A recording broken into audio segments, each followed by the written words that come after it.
Hello, everybody. And dim.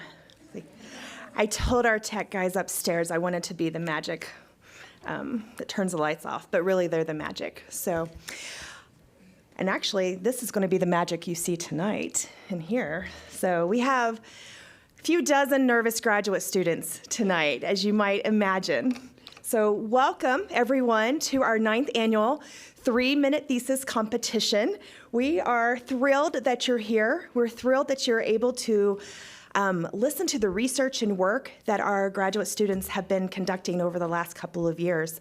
And they are ready. We've been listening to them in practice sessions and rehearsal, and they may not realize it, but they are truly ready. You're going to hear some amazing work that they've been working on with their faculty, and we're excited to have you here. We also are streaming live on YouTube, and we have a lot of folks in our overflow room as well as online, so welcome to everybody there. So first, in your program, if you did get one out front, here we would like to take a moment to have a land acknowledgement. We want to acknowledge the native lands as an important way to honor and respect Indigenous peoples and their traditional territories. And the land in which our campus sits is within the original Fort Hall Reservation boundaries and the traditional and ancestral home of the Shoshone and Bannock peoples. We acknowledge the Fort Hall Shoshone and Bannock peoples, their elders past and present, their future generations, and all Indigenous peoples, including those upon whose land the university is located. We offer gratitude for the land itself and the original caretakers of it. And as a public research university, it's our ongoing commitment and responsibility to teach accurate histories of the regional Indigenous peoples and of our institutional relationship with them. It is our commitment to the Shoshone-Bannock tribes and to ISU citizens that we will collaborate on future educational discourse and activities in our communities. So thank you. If you did not get a program out front, you're welcome to go get one, or you can scan the QR code here on the slide and have it on your phone. In the program, it does indicate what the competition rules are and where the background for this competition lands. We adapted it from the University of Queensland, and it is an international competition where our students are judged in the same manner and way that everybody across the world is in hundreds of universities. I'm not going to read the rules to you, but let's just go with the bare bones basics. When it's called a 3-minute thesis, it literally means they have 3 minutes. There is a clock up above, and they are watching that clock to try not to go over. If any of you have ever tried to tell a story to someone in 3 minutes, I think you might realize just how stressful that can be. So keep an eye on just how magnificent our students are in doing that in 3 minutes. If you did scan the device, scan the code, you might have your device out. Please make sure to silence all electronic devices. They only have 3 minutes, so we don't want to interrupt them. We want to give them that full 3 minutes. In addition, we have a lounge outside of our room. There's the live stream is out there. We do ask that if there are children 8 and under, that they watch from out there. We have realized over the years, children are a little antsy when it comes to a lot of research topics, and they don't last very long. So Out of respect for the 3 minutes that each student has, we would love to see those children out into the overflow room so that way they can watch their favorite person, but also give them a little bit of time to get their speech done. You're welcome to as well. If you run out to the restroom, stop in there to catch up. If you do need to leave to go to the restroom and come back, try not to interrupt our speakers. If I am up here talking, I will not be offended if you need to get up and walk out and come back in, but don't interrupt our speakers so that way we can keep their precious time to them and they're not distracted, okay? And with that, we have a special guest this evening. For the first time, we do have the president of the university at our 3-minute thesis competition, and he would love to say a few words to our audience, but more importantly, I think, to our students. So, President Wagner.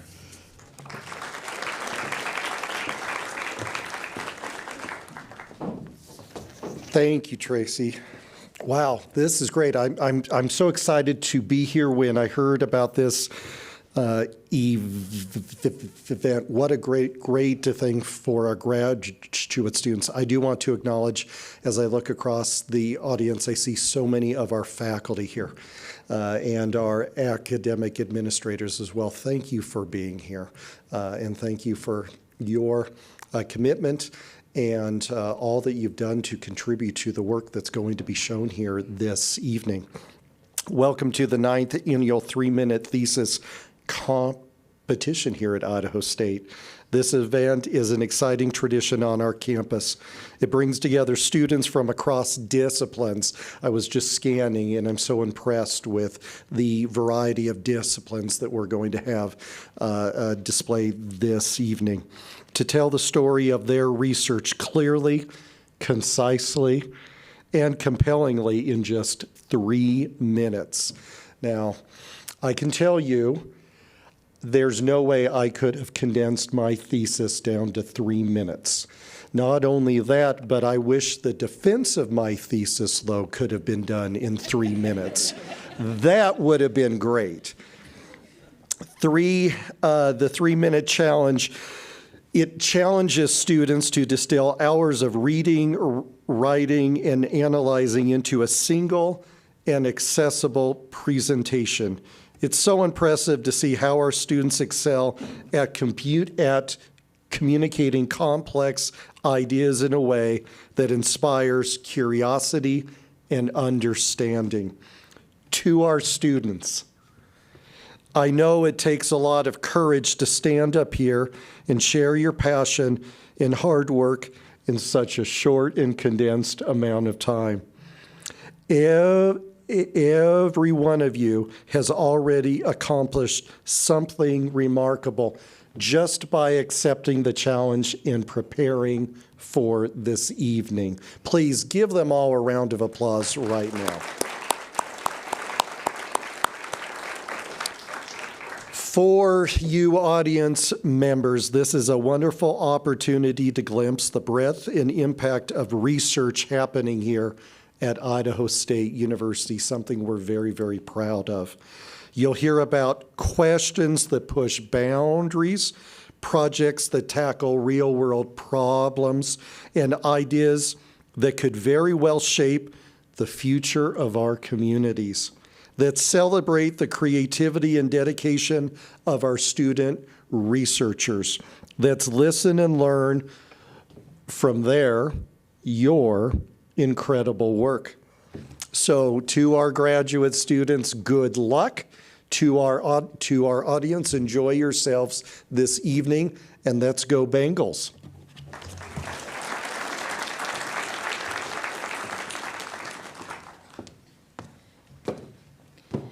Thank you, President Wagner.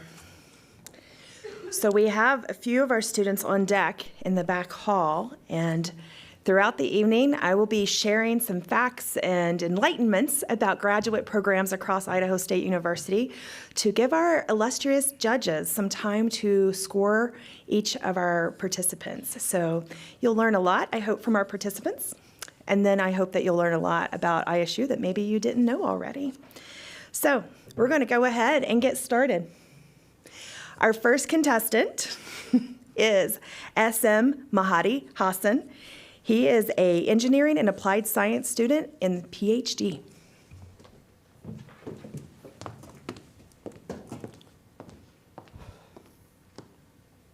Please raise your hand if you know how many people die every day from skin cancer all over the world. Not many. Tough question, right? The answer is more than 160 people die every single day.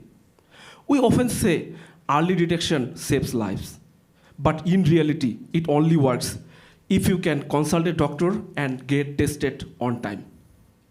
Imagine living in a remote area where healthcare access is limited. The nearest hospital is far away. You notice a strange mole on your skin.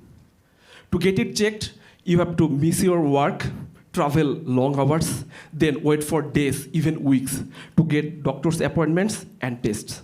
By the time you get answers, the damage may already be done. Now, think about the future. Instead of long traveling hours and waited times, you can take out of your mobile phone, take a photo of the mole, and upload to your app. And a few seconds later, the app says, it looks safe, or this looks suspicious. Please see a doctor. This is where my research comes in. I developed an explainable artificial intelligence system using deep learning, a way of teaching computers to learn from examples.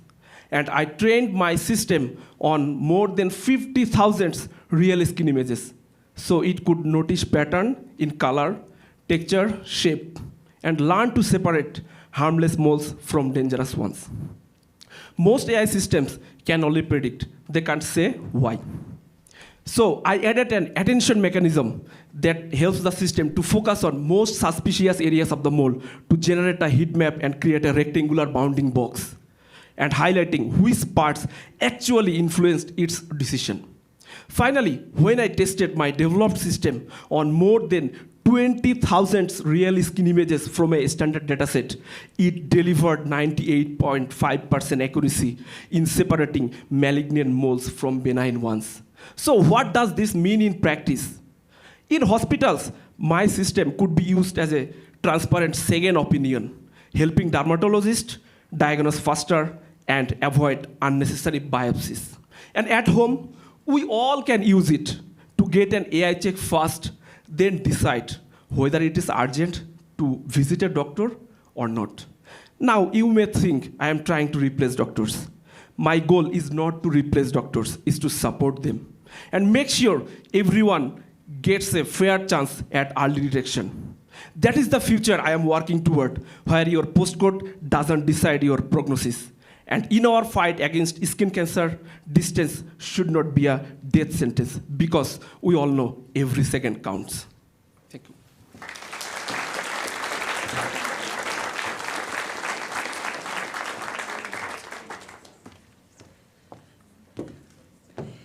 It's always hardest to be the first one, right? You know, every time we do an event, I forget one thing every single event. I forget to introduce myself.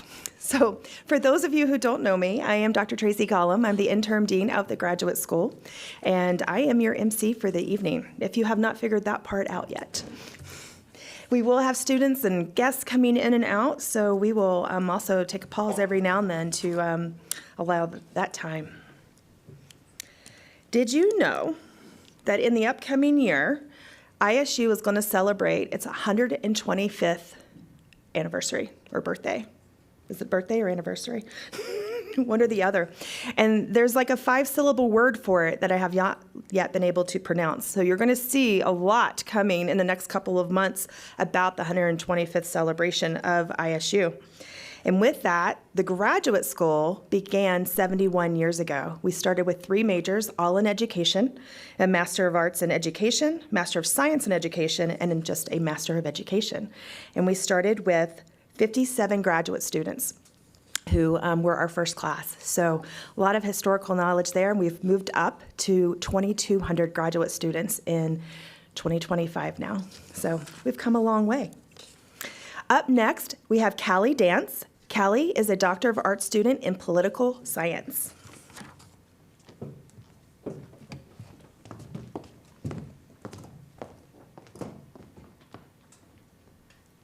Imagine calling 911 because someone you love has just overdosed, only to realize that the policy created to save lives and promised to save lives is actually costing them.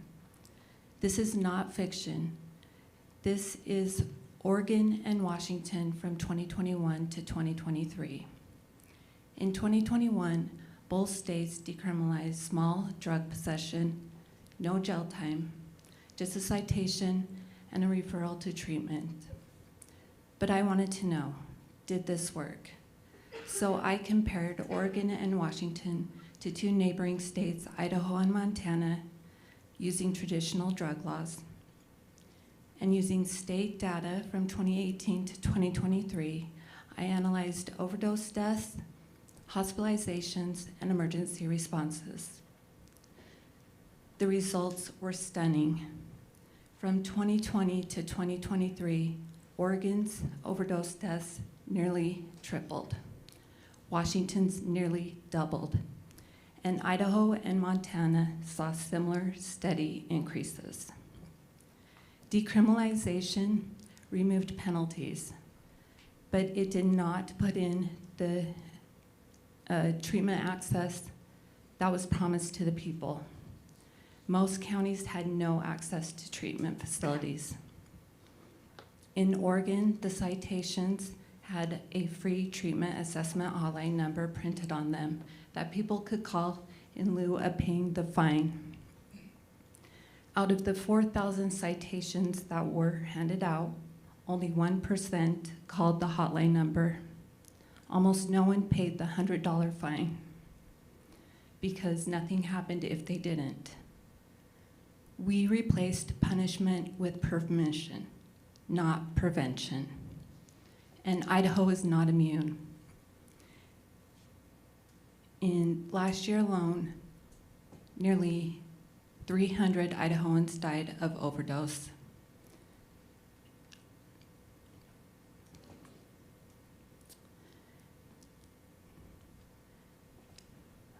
Treatment needs to be considered and taken care of when policy has treatment access, accountability through data, and access to funding that doesn't disappear when headlines fade. Then we have compassion with structure that saves lives. Thank you very much.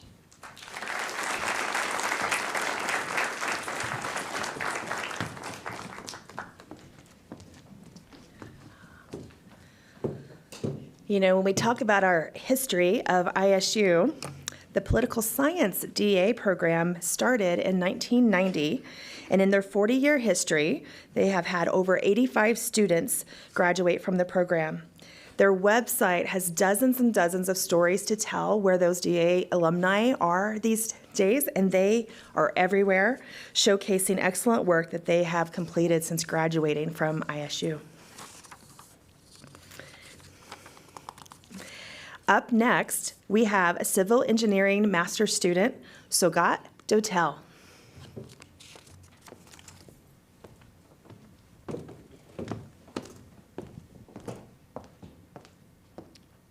We have been driving around Pocatello, be it the I-15 or our local avenues. But every once in a while, we hit a bump or a crack. And let me not get started on the maintenance and construction work. It seems to last forever. These cracks are not just a surface problem. There is a bigger problem underneath. Traditionally, steel bars are used to connect these concrete pavements. They transfer load from one slab to another. But the problem with steel is that it corrodes. Due to this corrosion issue, it damages the concrete around it and leads to frequent maintenance and costly repairs. The combination of concrete cracking and steel corrosion are making a huge problem to develop long-lasting and durable pavements. This is not just a problem of Pocatello, it is a worldwide problem.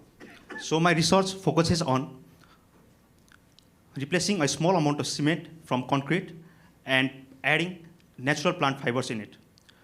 From experiments and microscopic study, I have found that these fibers tend to hold the concrete together and prevent it from cracking. Not only that, adding fibers in concrete can also reduce the carbon footprint of the concrete. concrete is solely responsible for more than 8% of global CO2 emission. We are calling this green concrete. Now for the other issue, the corrosion issue. We are investigating glass fiber dowel bars as an alternative solution to steel bars. These fiber bars are lightweight, corrosion resistant, and are stronger than steel. These are already being used in Canada, Europe, and even Australia, but it is quite a new concept here in the US. So we are combining these glass fiber dowel bars in our green concrete and making pavements out of it. We are creating pavement samples and have applied traffic loads on it. We are getting excellent results, and these are aligning with the standards of American Concrete Pavement Association. Our goal is to create a real-life pavement, and a real-life pavement here in Pocatello or the university itself, and analyze its long-term behavior on the real traffic loading. We are already in talks with Idaho Transportation Department and are hopeful that our project will come to life. To conclude, my research aims to have an innovative solution for a better, stronger, and durable pavement, and also addressing the environmental concerns and improving sustainability. So next time you drive around Pocatello, the cracks and bumps may not be a thing of the future. Thank you.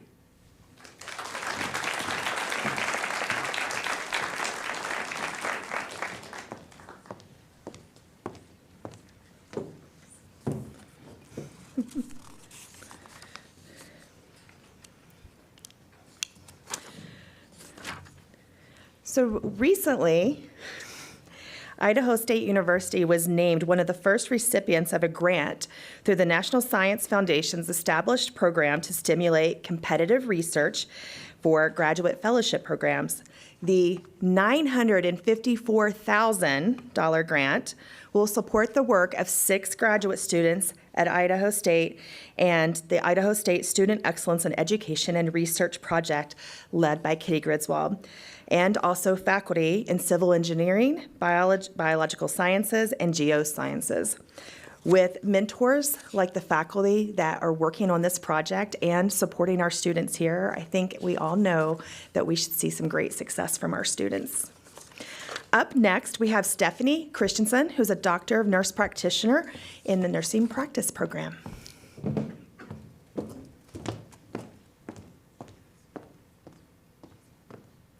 Hi, I'm Stephanie, but for just a moment, I'm going to be 52-year-old Rachel. I have woke up every night this week drenched in my own sweat. Excuse me, I'm having a hot flash right now. My joints are starting to ache, I'm gaining weight, and I don't want to talk about it, but I used to love having sex, and now I can't. It hurts. My vagina is so dry, it feels like sandpaper. And if you were to judge my libido on a scale, it would be a negative number. This, my friends, is menopause. When the ovaries stop producing hormones, everything changes. Millions of women experience these symptoms, and although men won't experience them directly, understanding what women go through can help support them. Hormone replacement therapy is the most effective treatment for this transition, although many women will hear, that's too risky. You'll just have to deal with it. But it's time to close that gap. My project is changing things by asking, can updated education affect women's attitude toward HRT? I created a survey on social media to evaluate women's current symptoms and attitudes using an evidence-based tool. I then created an educational video using current clinical guidelines and research, explaining what menopause is, what the risks and benefits are, and what the long-term deficits of HRT are, like osteoporosis and cognitive decline. After this video, something powerful happened. In the pre-survey, in a sample size of 50 women, only 50% of those women said they'd be willing to try HRT. In the post education, 90% of women said they wanted to try HRT for menopause management. This proves that education can change fear into confidence and uncertainty into empowerment. And as far as Rachel goes, well, she started her new journey on HRT and she's got her spark back in all aspects of life. My mission is clear: to help women embrace the next chapter with confidence and knowledge, because menopause isn't the end of youth. It's the beginning of a beautiful new chapter. And women deserve to enter that bold, brave, and brilliant. Thank you.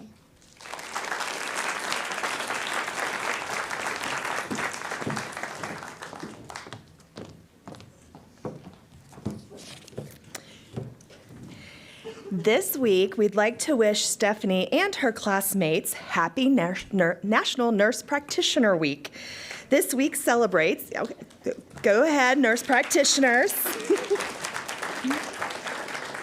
This week celebrates over 50 years of nurse practitioners and their incredible contribution to healthcare. The nursing practice, doctorate in nursing practice, here at ISU launched in 2013 and is our 4th highest enrollment in graduate programs at Idaho State University. So we are celebrating 98 of our students this week for Nurse Practitioner Week. Up next, we have Costain Nachuma, who is a PhD student in engineering and applied science.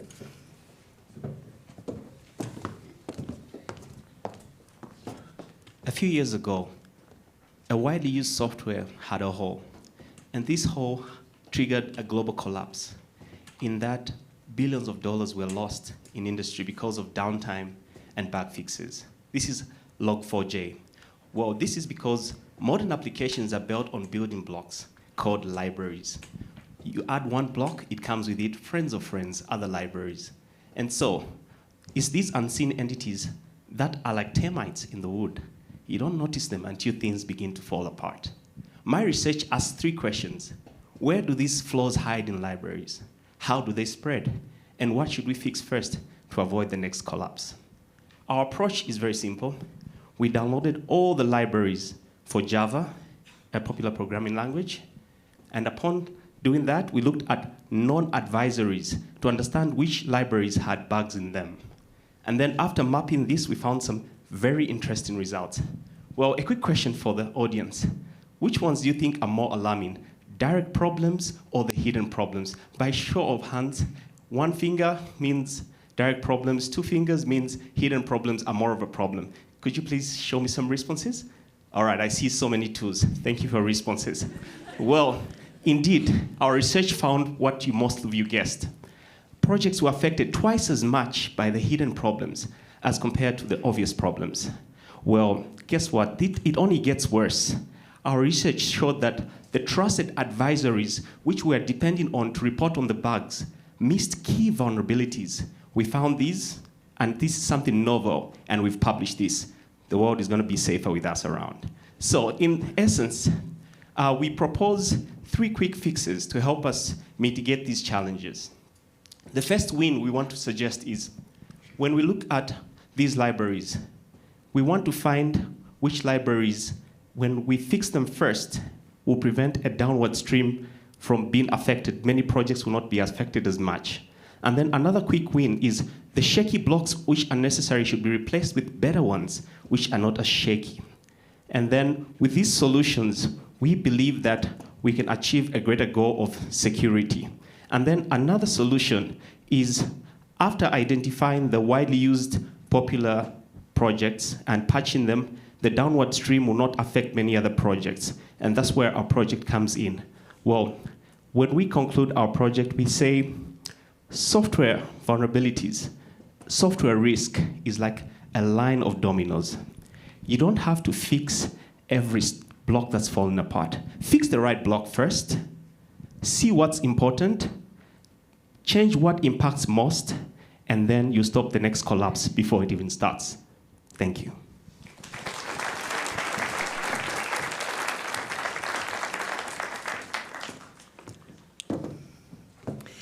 We love to see repeat presenters, and Costain competed last year.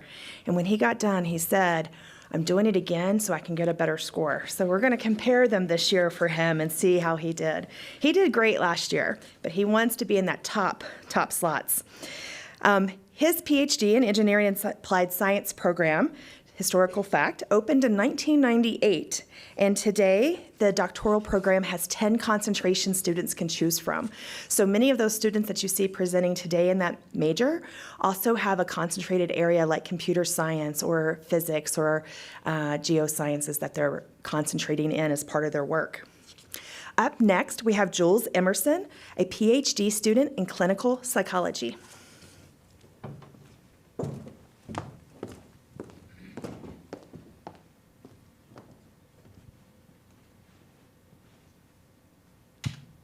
Many of you, when you hear the word autism, you may think of your next-door neighbor's kid, who's always been described as a little odd or different.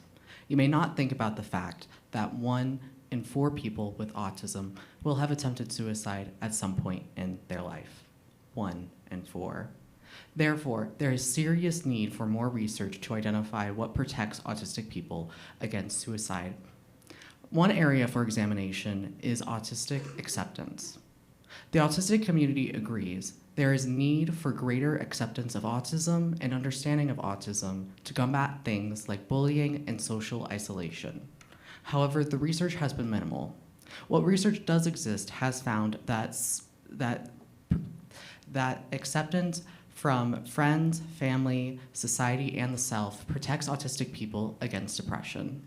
I sought to extend this research by asking, how does acceptance from friends, family, society, and the self impact an autistic person's likelihood for suicidal behavior? I conducted an online survey of 136 autistic Americans aged 16 to 73, asking them about their feelings of acceptance from friends, family, society, and the self, as well as their history of suicidal behavior, history of loneliness, and feelings of social support. All my participants viewed their autism as an identity, not just a diagnosis. Our findings were significant. Correlationally, we found that the greater levels of self-acceptance were linked with lower levels of suicidal history.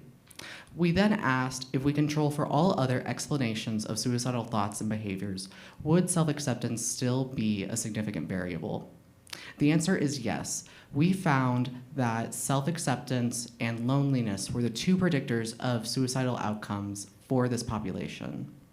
Loneliness is a well-known factor and explanation of suicide. However, the finding that self-acceptance was also a preventative factor against suicide outcomes was a novel finding.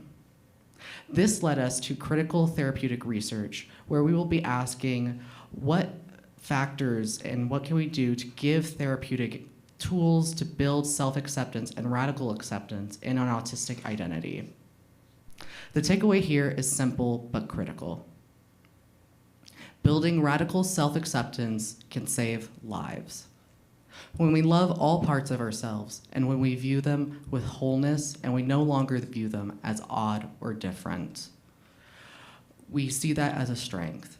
So the next time you see your neighbor's friend, show her acceptance so that one day she can grow up and accept herself. Thank you.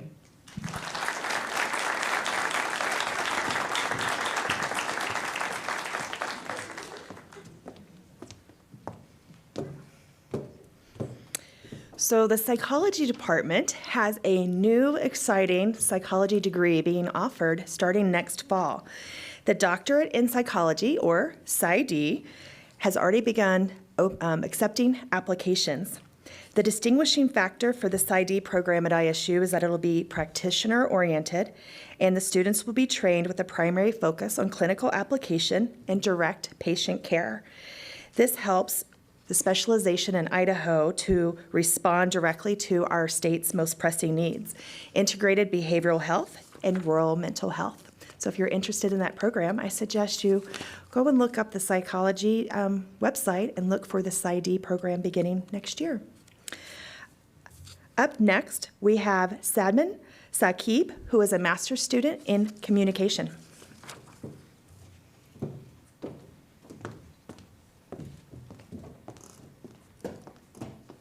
So have you seen the dancing video of Donald Trump and Elon Musk that went viral last year?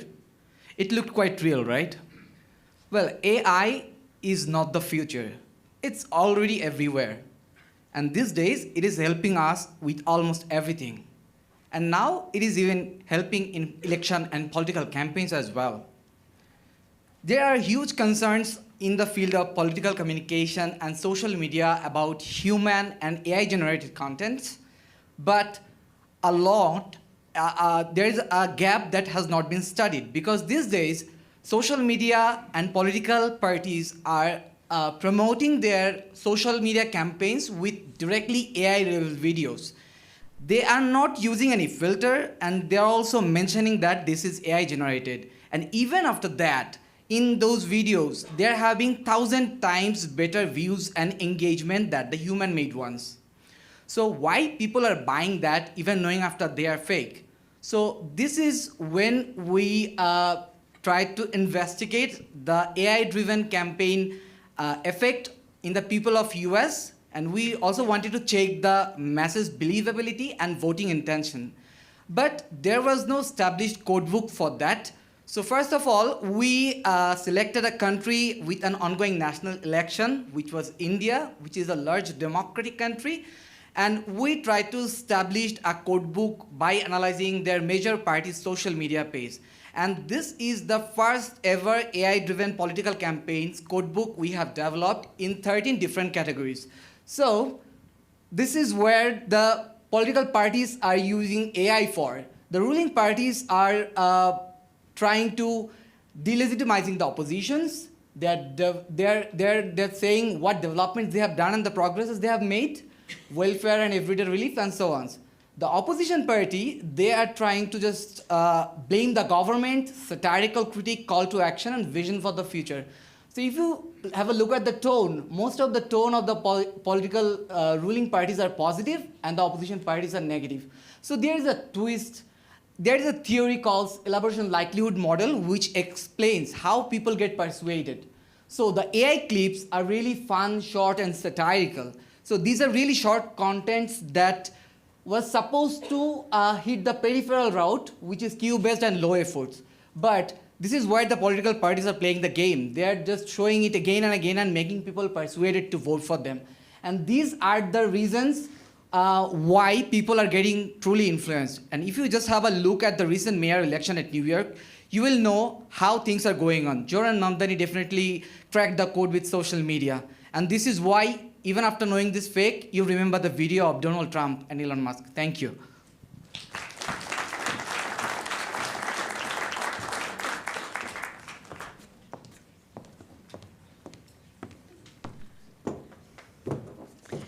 So fun fact about the Masters in Communication, it can be completed completely online or in person. They also have an accelerated program for some of you who might be interested in receiving a bachelor's and a master's in less time.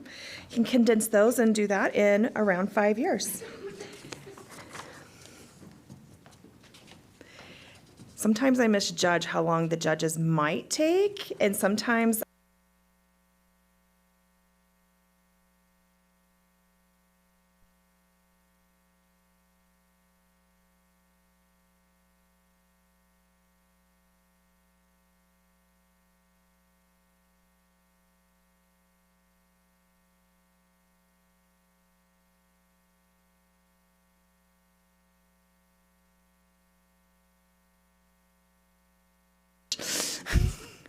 Are we back? Oh, we're back. All right, we can move on. Up next, we have Rachel Sutherland, who's a master's student in anthropology.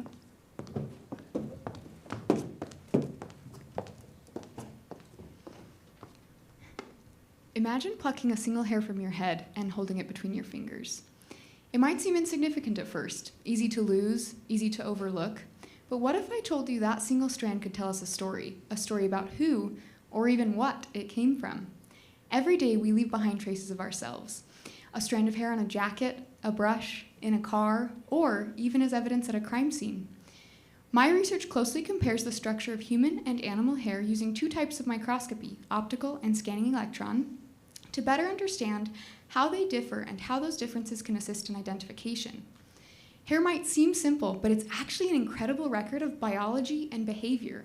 For scientists, archaeologists, or forensic analysts, being able to determine whether a hair is human or animal, and sometimes even which species it came from, can be critical. Think back to that single strand for a moment and imagine what it looks like up close. Each hair is made up of 3 main layers, shown in the middle diagram on my slide: the outer cuticle, the middle cortex, and the inner medulla. These layers form distinct patterns that vary between species. To study these structures, I employ 2 methods of microscopy. Optical microscopy provides views of the internal structure of the hair, showing medulla pattern and relative width of each layer. Scanning electron microscopy magnifies the external surface of the hair, showing scale pattern, orientation, and margin of the cuticle. On this slide, you can see examples from both methods.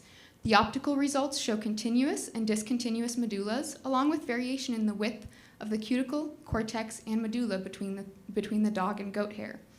The scanning electron results show fine-scale surface patterns that show human hair having more irregular and larger scales in comparison to the pronghorn hair with more uniform and organized scales. These visual differences form the foundation of a classification system that can help quickly identify unknown hair samples, supporting everything from local wildlife research to forensic casework to studies in anthropology and biology. By combining visual analysis with microscopy, this research adds a new layer of detail to how we study and identify hair. The results will become part of a public reference collection that offers a practical, accessible way to distinguish between human and animal samples and paves the path forward for more classification and comparison work. So the next time you see a strand of hair, imagine the microscopic world inside it. Tiny structures revealing details about life, species, and even personal history. What seems ordinary becomes extraordinary when you look close enough, and through this lens, every strand tells a story worth seeing.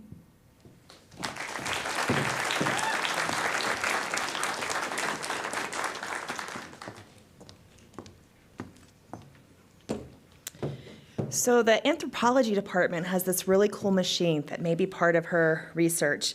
It's an advanced laser ablation machine, and they call it Artifact because it can do unparalleled research to conduct minute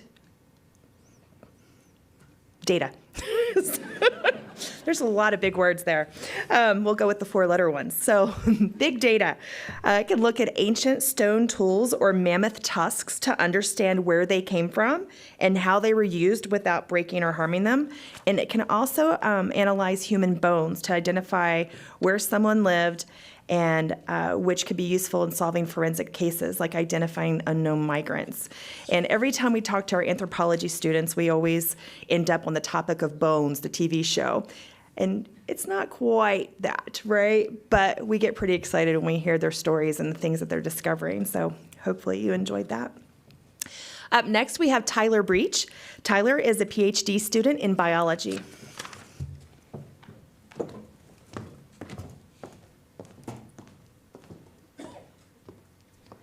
Have you ever wondered how you got your name? How does that reflect your family history? My son shares the same last name as me and my partner, and my middle name. But do these names of today really represent our whole family history? In short, no, because family names and traits have changed through time. A family tree can help to map those changes, though, like how far back 2 families of today were last related. And if we examine differences among the branch tips of a family tree, we may be able to determine whether families of today really represent relatives long gone, and if they should be considered the same family, along with those first cousins 18 times removed. This is what I wanted to look at in rainbow trout in Idaho. Rainbow trout are a popular sport fish throughout the state. They are naturally occurring alongside introduced individuals, stocked individuals, and those stocked individuals are distantly related to our native Idaho red-band trout. The debate rages whether they should be considered different subspecies, but Even in Idaho, the native trout populations have been separated for a long time in environments ranging from small Owyhee desert streams to pristine central Idaho rivers. So could these populations that often appear different live in different environments and have been separated by more than a few decades be deserving of their own unique names? To examine this, I took genetic data, similar to 23andMe, of rainbow and red band trout across Idaho's watersheds from a bunch of different environments, and tested whether calling them all the same name accurately reflected their relationship. If you guess that probably not because they've been separated in many different places, you'd be correct. I found that generally within rivers, fish were closely related, but between watersheds, they were genetically different. There wasn't just one rainbow trout family across the state. There were different groups. So now, do we change their names? That which we call a rose, by any other name, would smell as sweet. These fish are all descendants of rainbow trout, and so maybe calling them rainbow trout is easiest and most fitting when we refer to them as a whole. But recognizing the differences is vital to guide management and conservation efforts. And to protect this beloved sport fish, we need to know what we're protecting. And importantly, tied to that, each branch tip may have important traits for conservation of this iconic keystone species in Idaho.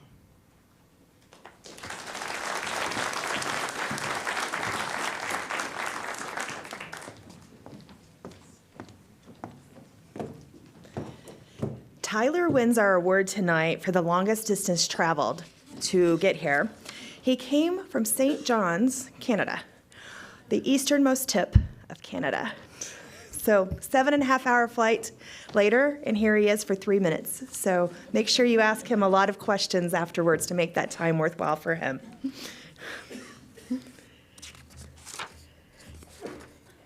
And up next, we have Aretha Islam Champa, who's a PhD student in engineering and applied science.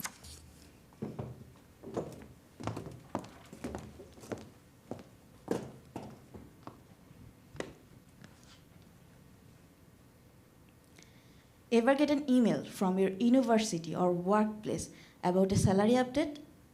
Or a message from Amazon or PayPal urging you to verify your account or unlock a suspended account?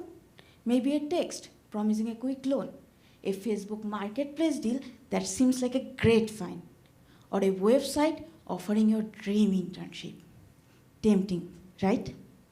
But all these are phishing attempts, and they share one thing in common, a link waiting for us to click. With just one click, we lose access to our emails, passwords, credit cards, and even bank accounts. But we should not be receiving these in the first place. Why? Because today's artificial intelligence or AI systems are supposed to be advanced enough to catch and block them automatically.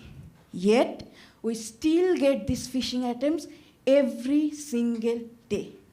In fact, just last year, over $12 billion were lost to phishing.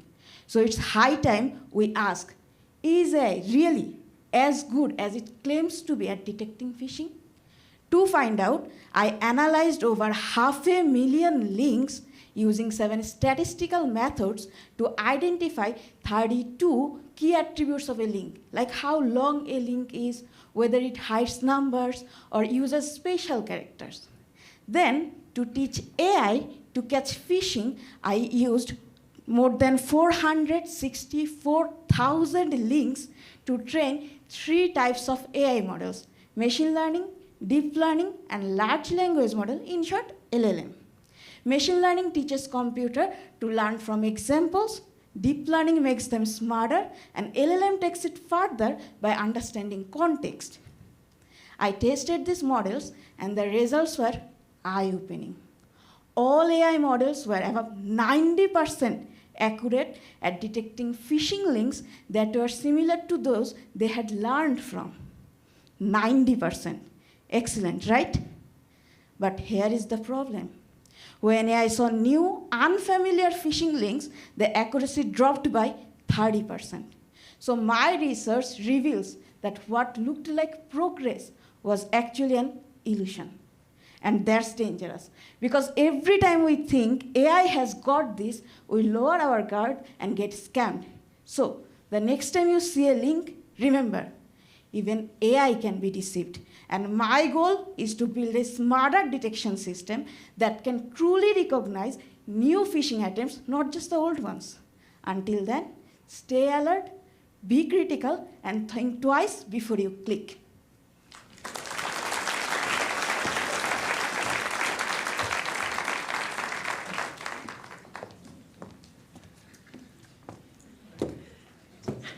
Raise your hand if you're keeping track of your favorites so far. You should be, because you get to vote at the end of the evening. We have a People's Choice Award.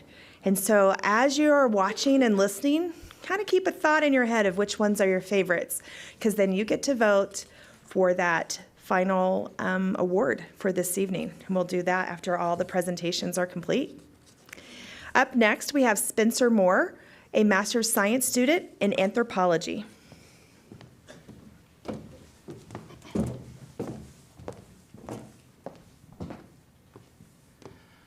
For generations, the skeletal remains of people trafficked through the red market have rested in university collections, labeled only by catalog or inventory numbers. Even as their remains are in plain sight, who they were and are has been forgotten. Their identities were lost through unethical collection practices, but their stories are not gone forever. Through scientific analysis, their stories can begin to reemerge. My research focuses on individuals of unknown origin in anatomical collections. By using methods of forensic anthropology, I can begin to restore their identity and dignity. For the people in these collections, their bones hold no names, but within them lie the remnants of individuality, written not in words, but in chemistry, anatomy, and shape. Every bone holds traces of the life it once supported, from the food we ate, to the places we lived, to the work our bodies performed. Forensic anthropologists study these details with care, examining the size and shape of bones, looking for patterns of muscle attachment or healed injury that speak of the life once lived. As we look at these details, we can begin to see the biological and lived experiences that are written in the skeleton itself. Biological profiles reveal who each person may have been. By estimating age, sex, ancestry, and stature, we build the foundation of their life history. But these estimations aren't just statistics. They help transform anonymous remains into unique, recognizable individuals. Stable isotope analysis traces elements in the groundwater and food that are incorporated into our teeth and bones. These elements record the geology of the places we live. One such element, strontium, links the chemical makeup of bone and enamel to specific landscapes, allowing us to glance and gain a glimpse of where their childhood may have taken place. Digital facial approximation uses 3D models and anatomical data to create a face, every shape and contour guided by science but shaped with empathy. Together, these techniques rebuild a life piece by piece. Every data set, every analysis becomes an act of recognition.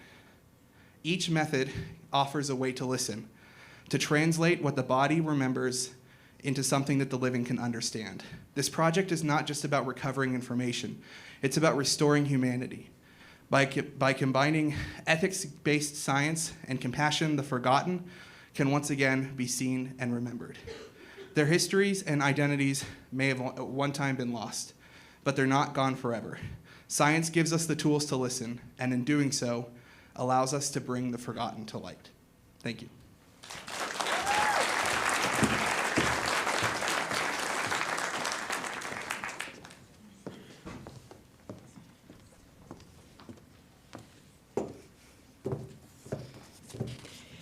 You know, with anthropology, they have a certificate that they added a few years ago. We have 30 graduate level certificates now, which add another layer of expertise for our student population that anybody can take through any major as well.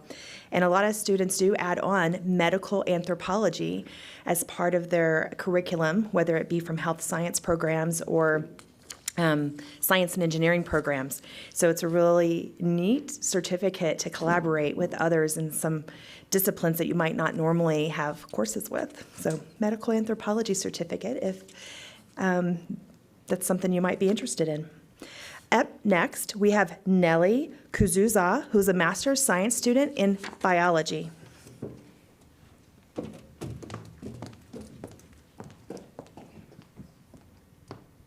From early years of our education, we have learned that DNA is the blueprint of our body, where each genetic information is transmitted as messenger RNA, and the message is translated into proteins. These proteins play a major role in forming different body structures essential for survival. But however, not all biological processes occur perfectly. Gene mutation can arise due to various factors, which in turn can impact the function of the protein they produce.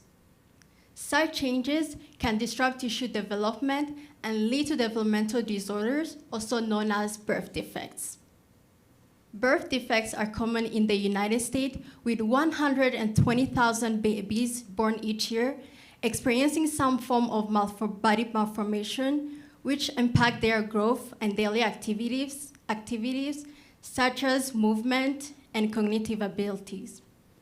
This physical malformation, also known as phenotype, can appear in different ways, such as craniofacial malformation. One condition that expresses this phenotype is 3MC syndrome. 3MC syndrome patients exhibit a lot of phenotype in the head region, such as cleft lip, along with other abnormalities. These phenotypes are caused by mutation in MASK1 gene. Currently, how MASK1 contribute to the development of 3MC phenotype during early development remain unknown. To address this gap, my research focused on MASK1 protein, and I used frog embryos to study it because the human MASK1 gene is highly conserved in frogs. In my study, I first isolated all protein from the embryos, and then I treat them with an antibody that specifically recognizes MASK1 and any protein that bind to it. The resulting MASK1 protein complexes are furthermore isolated from other protein and are analyzed using mass spectrometry, which will identify the unknown binding protein. Identifying the protein that interacts with MASK1 is a crucial first step into understanding its function during early development, which could give us a new insight into its development into the patient phenotypes.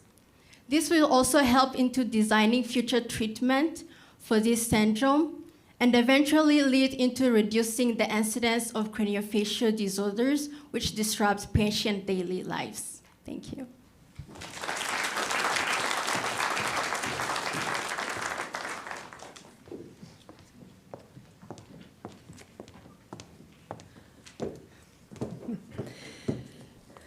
So of the over 120 graduate programs that we have here at ISU, at least 18 of those programs are represented here tonight from the students that you're seeing.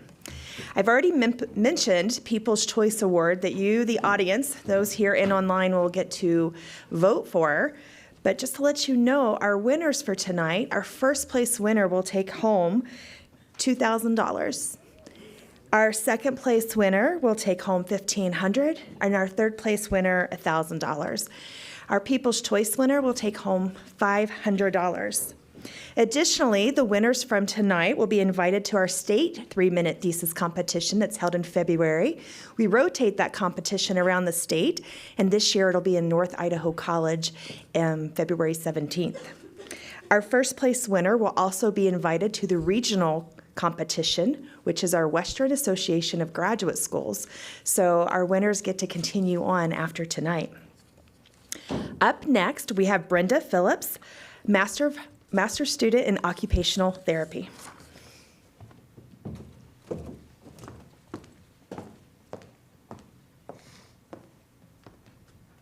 Imagine you have a test coming up in 5 minutes. It's an important test because how you perform impacts the person recovering from a stroke, the child with cerebral palsy, the elderly woman with dementia. But you've spent 3 years studying and you feel prepared until you're handed something you've never seen before because what you were taught in school is not what is being used in the real world. This scenario captures what new occupational therapists may face if classroom concepts don't align with clinical practice. My research team set out to bridge this gap through a focus on assessments, the tools used to determine a patient's needs and abilities. Our goal was to compare the most commonly used assessments in clinical practice to those taught in occupational therapy programs with the motivation of increased alignment and better care for people who need our help. Goal in mind, we began with an in-depth literature review, but found no relevant research fulfilling our purpose. This led us to develop and distribute an electronic survey sent to educators and clinicians across the nation. And results received were extensive, with 59 responses reporting over 150 different assessments being used. So, while we completed an in-depth analysis, I am giving you a brief overview of the top data trends, which we found to reveal areas of overlap, but also areas of clear discrepancy. Let me demonstrate this to you through our results, where only 2 assessments were reported by all respondent categories. On the flip side of this, 8 were reported to be used by clinicians, but not educators, and 5 were reported to be taught by educators, but not used by clinicians. This means that there are more assessments not in alignment between clinical and educational practice than are in alignment. Such a disconnect naturally raises the question, why are people using certain assessments? Well, responses received led us to answers such as habit or history of use, but perhaps not because an assessment was the best option, which underscores the equally important idea that both educators and clinicians should reflect on current best practice research. Ultimately, our findings reveal a striking gap between classroom instruction and the real world. Moving forward, it is key that we continue to work toward ensuring an education designated to help the person recover from a stroke or the child with cerebral palsy is actually preparing students for the most important test, real life.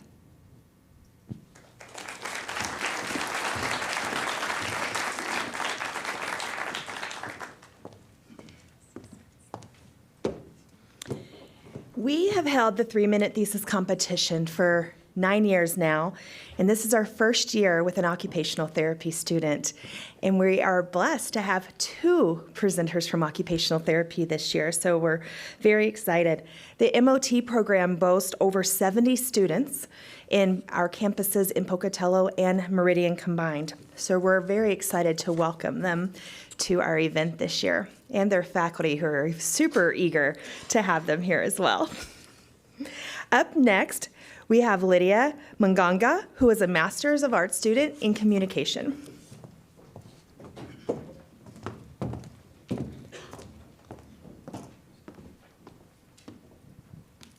Meet Faith. Faith is an 18-year-old university student in Malawi, a Southern African country.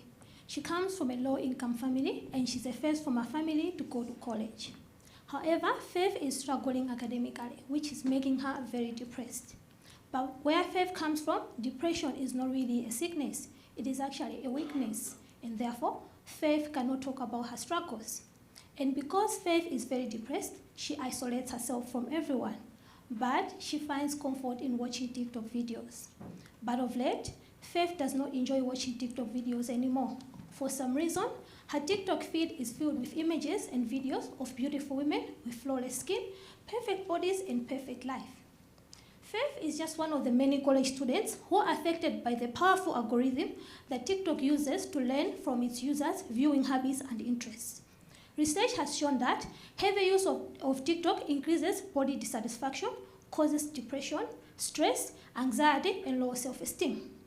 To the best of my knowledge, no studies have been conducted in Malawi on the said topic, and that's where my study comes in to fill that existing gap. The main objective of my study was to find out if there is a connection between heavy use of TikTok, body image, and mental health among college students in Malawi. My study was conducted at the Malawi University of Business and Applied Sciences, which is one of the biggest universities in the country. 224 students participated in the survey, where they completed a comprehensive online survey where they shared insights on their demographic characteristics, their engagement on TikTok, and how that relates to their body image and mental health. To measure the association between TikTok use, body image, and mental health, I used SPSS to run the correlation test. So what are my findings?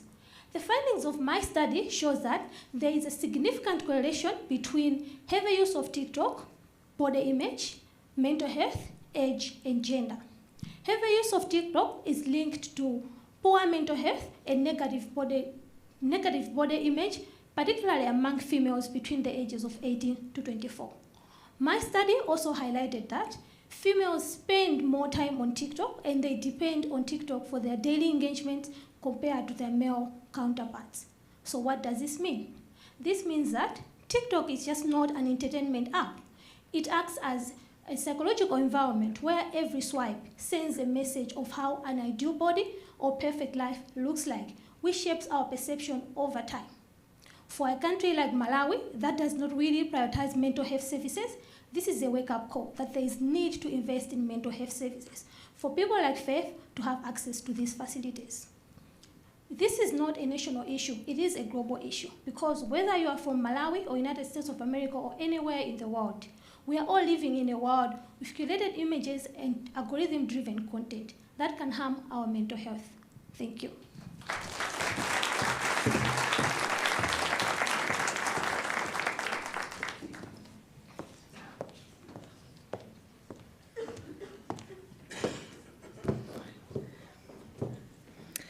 So we are incredibly lucky to be part of ISU when these graduate students are doing this work in this space in a time that we're fortunate enough to be a part of that. With 3% graduate enrollment growth for each of the last 2 years, we've also seen an influx of student participation in research and social opportunities to make connections while they are grad bingles. We in the graduate school have been trying to keep pace with their needs by hosting social events, our late nights. They end at 9. Connections opportunities with resources across campus, known as Grad School 360, and events like this, the 3 Minute Thesis competition. We've seen record numbers of students attending our events this year, and this one is no exception. We had 47 submissions for this event. Rather than keep you here till midnight, we did narrow that down to 30, and we did have a few that weren't able to make it tonight, so we narrowed it down just a tiny bit more as they weren't able to finalize their speeches for the week for undue circumstances. But we're incredibly excited to have all this participation from our graduate students this year and see them come out and their faculty encourage them to come out for different opportunities for them. Up next, we have Aubree Denker. Aubree is a Master of Public Health student.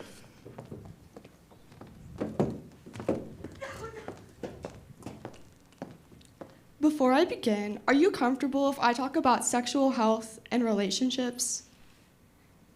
Although it seems like asking a question might be so simple, it's very, very powerful. Consent is a crucial part of our everyday lives, and that made me wonder, what would happen if we treated consent and sexual health education with the same intended training that athletes get for their sports already? What would happen if we gave athletes the tools that they need to own their voice?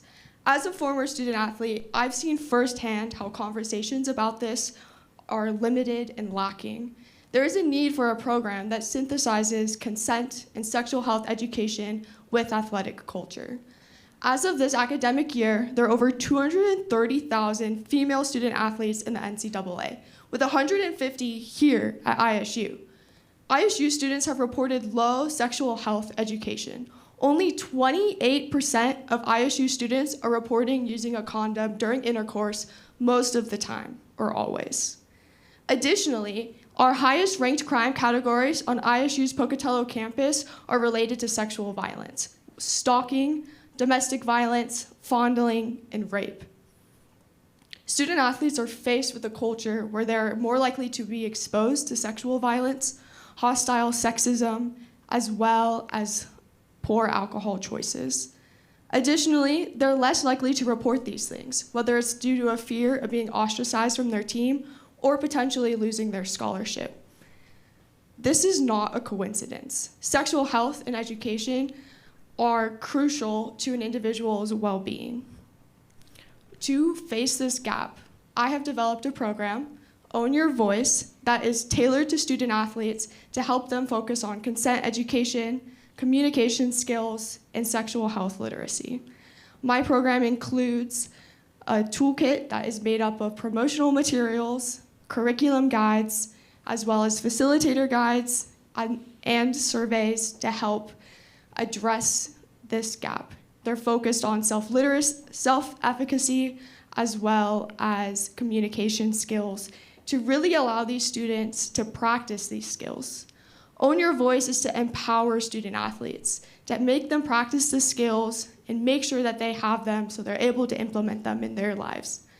The metaphor I posed to you at the beginning wasn't just practicing consent, but it was to encourage you to change how you think about consent and sexual literacy, to change these conversations and change the culture around sexual health and consent, and create a culture where everyone feels able to advocate for themselves.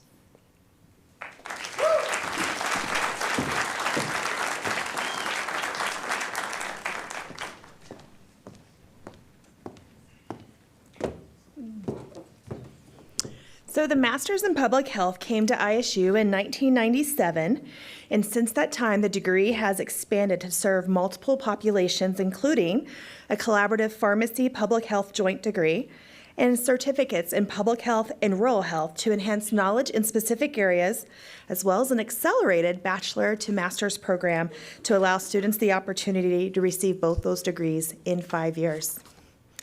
Up next, we have Andreas Kramer. Andreas is a master's student in computer science.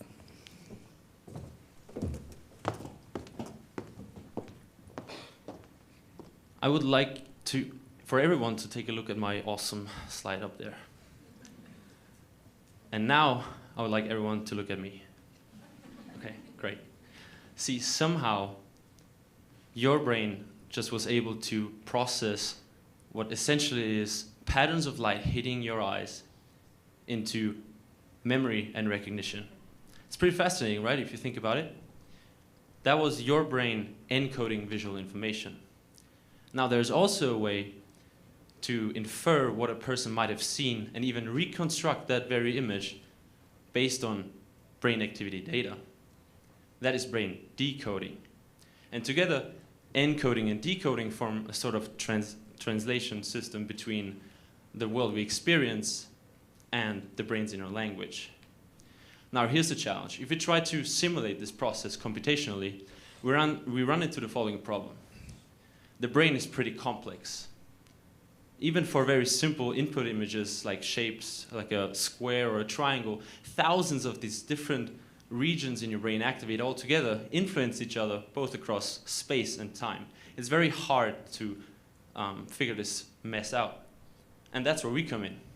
In our research, we were able to come up with a method based on neural integral operators, which is a way to capture these continuous and distributed relationships within your brain based on data. While most traditional models only look at local dependencies and local snapshots of the brain, we are able to integrate information across the entire brain and also through time, which makes it possible for us to pick up relationships between parts of the brain that are farther apart spatially and also temporally apart. You can think of it as we're trying to teach a machine how to listen to an entire symphony rather than each instrument individually in isolation.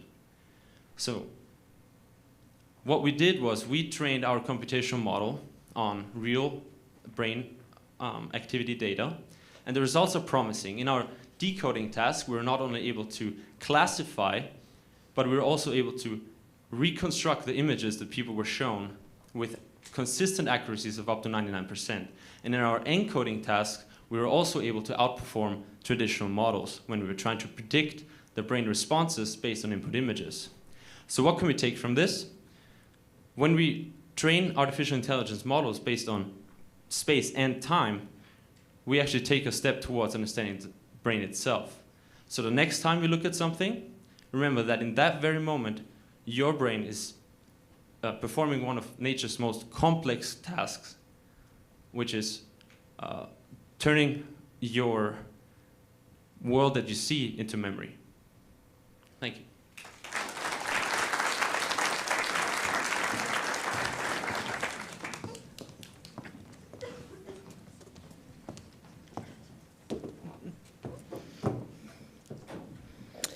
As you can see, the field of computer science has a wide array of application, and thus one of our fastest growing programs. With only 4 years of admission, the program is regularly hosting 20 plus students in the master's program.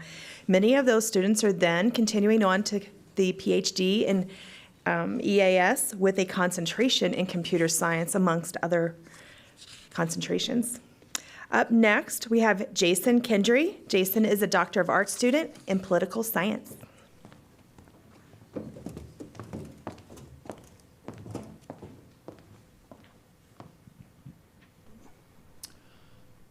Empires, great powers, nation states. My research focuses on that big picture of power. And believe it or not, the term empire, that's actually a pretty contested term in political science, in the social sciences. There's no standard definition for it. So 1945, that was an imperial moment when the United Nations was founded under American leadership. And the reason why I've got my research question up here is because imperial realism is just taking a look at great powers through the lens of empires. That's the longest form of government for the last 5,000 years. And a lot of literature is moving in that direction. It's vast.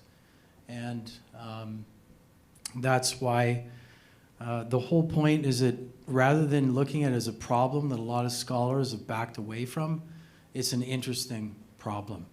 So Jerry Garcia from the Grateful Dead, he once said, if you want to be an expert, invent the territory. So a good way to study this is through the lens of universal empire. Universal empire are those imperial heavyweights. Basically, there's a really neat and clean definition for universal empire, which is it's a single political unit, and it basically it rules over the entire civilization of which it's a part. So they're easy to spot compared to the several hundred empires that we have throughout history. So where does that bring us? And where does the future of empire look in terms of our studies, especially in terms of AI and what power governments can wield over their citizens? What it does for us is right now, experts agree that there's 3 empires on the planet. You've got the United States, China, and then you have the European Union, which is a supranational structure over nation states. So these are really interesting developments for myself, for our department, for our field. And I think the point is that it's going to take us to a place where, like, we want to see where we're headed through a more clear lens and be able to understand how imperial history, how imperial power has influenced government and our society. And so that's what my research is going to focus on. Thank you.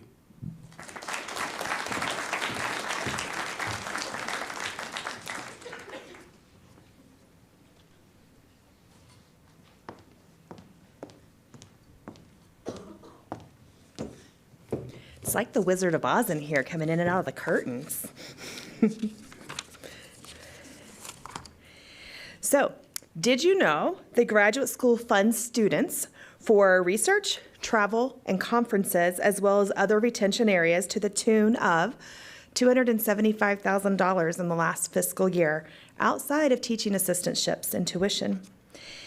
If you were moved by students' presentations tonight, we would love for you to consider donating to the Dean's Excellence Fund in the Graduate School. It helps fund events like the 3 Minute Thesis and the cash prizes that they are awarded. Up next, we have our second Master of Occupational Therapy student, Halle Thomson-Kidwell.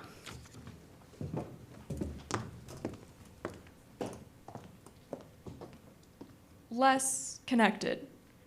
What if I told you that you could spend every day with the same 25 people in your classes, interacting over lectures, working together on group projects, and all the while, half of them are 200 miles away in their own classroom that's connected via Zoom?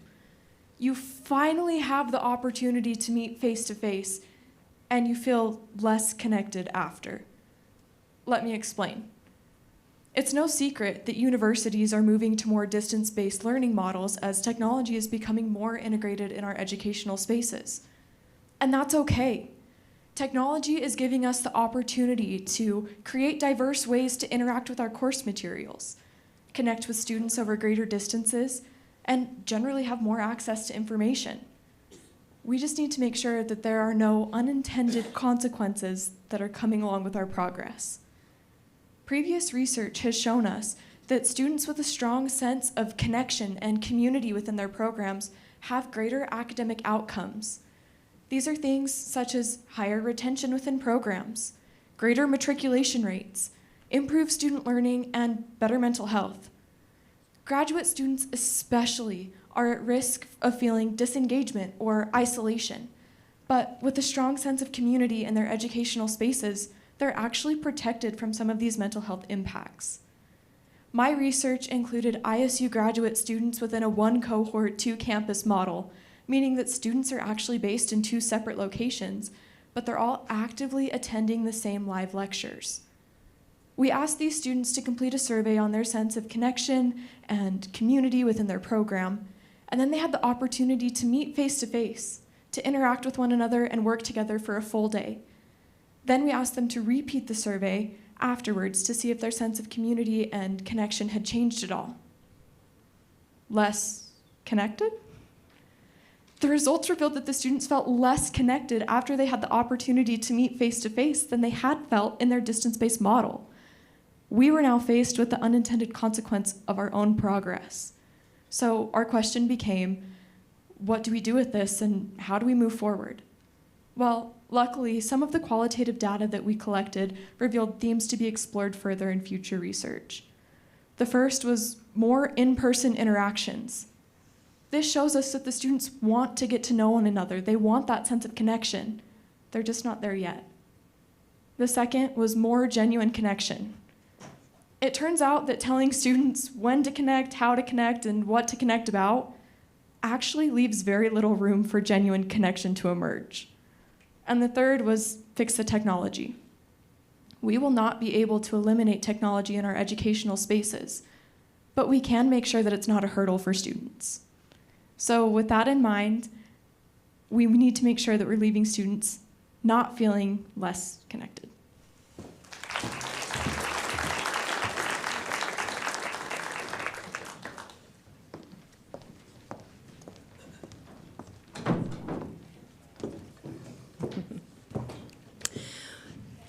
So we know there are many students watching in the audience and online and thinking, hey, I can do that, but I need more time. 3 minutes is super short. We have the perfect opportunity for you, and I know that every time we see students, we remind them of this. Our annual Graduate Research Symposium, which is now our University Research Symposium, will be held this spring, March 18th, so save the date now. Watch for notifications in January to submit your abstracts. You can do a 10-minute oral presentation, you can do a poster, and you can do a creative work session. And audience members, if you're enjoying tonight, you can get a little bit more work from watching students. Save that date, March 18th, and come support the students at that event too. Up next, we have Derrick Owusu, who's a Master of Arts student in history.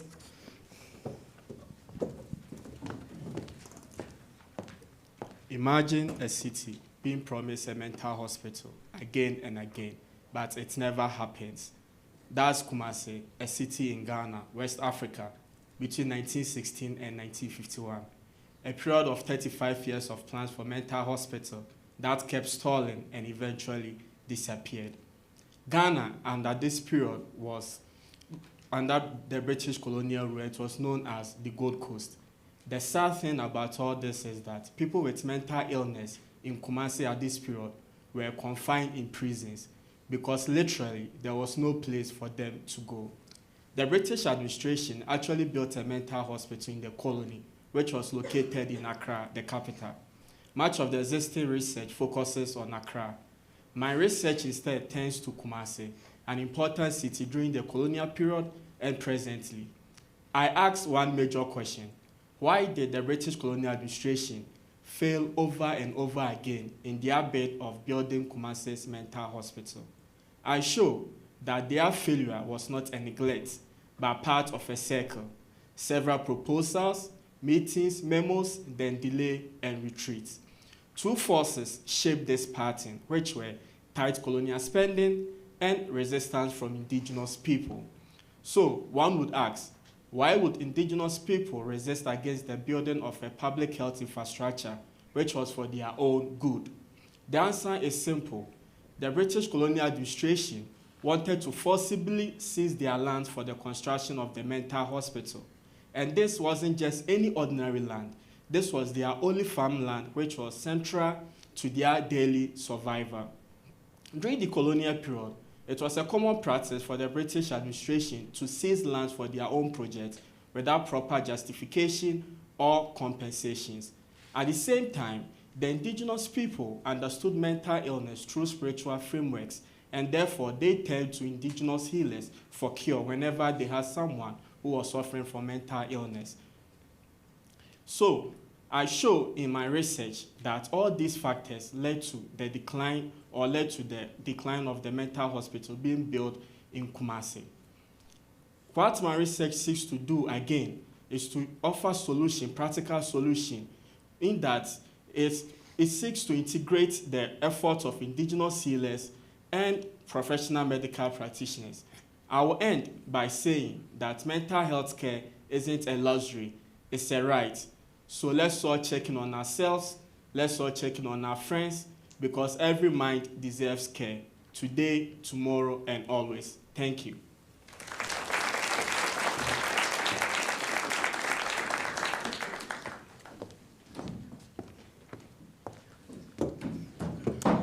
So Derrick just got back a few weeks ago from the Rocky Mountain Workshop on African History, where he presented his research and received rave reviews.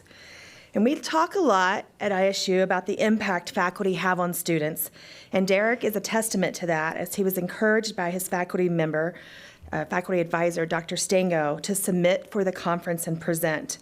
I would love to take a moment and ask for a round of applause for the faculty who mentor, engage, and create big impacts with each one of these students.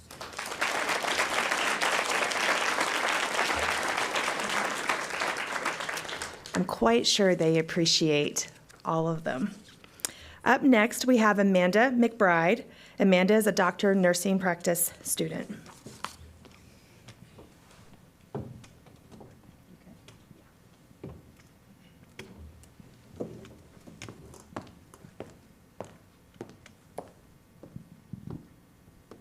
Imagine sitting in a busy primary care setting.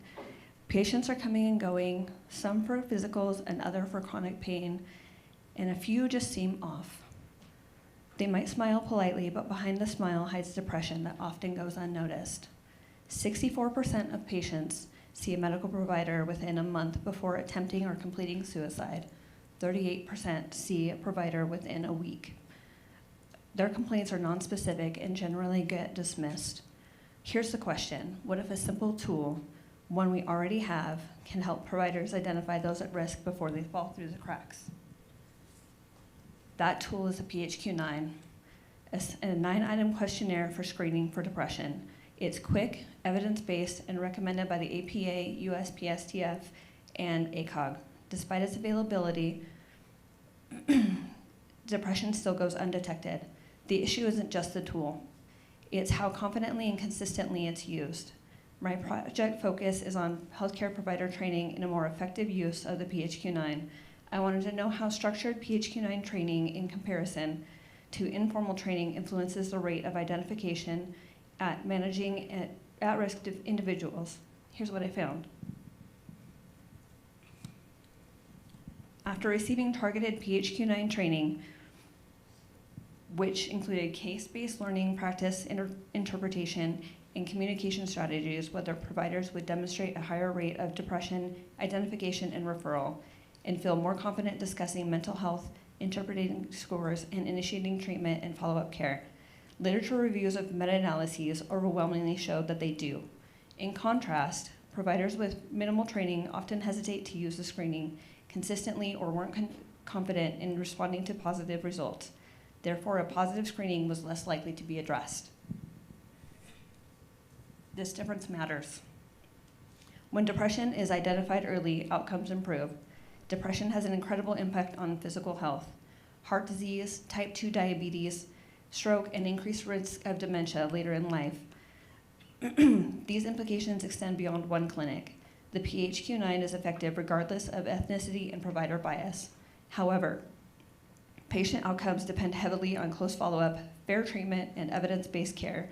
By investing in structured PHQ-9 education, healthcare systems can strengthen the bridge between screening and action, transforming a quick questionnaire into a life-saving conversation.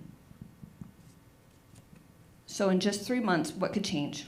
Not only would detection rates rise, so would awareness, empathy, and engagement among providers. This project isn't just a form or a score. It's about empowering providers and giving every patient the chance to be heard, treated, and cared for.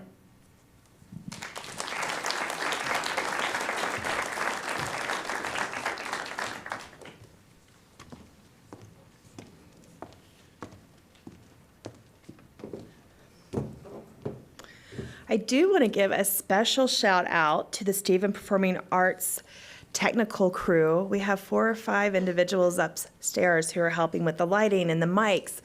And we have 3 mics rolling and all the slides and the YouTube. And so we thank them for all your help up there because they manage our technology throughout this whole event and help make this happen. So thank you guys.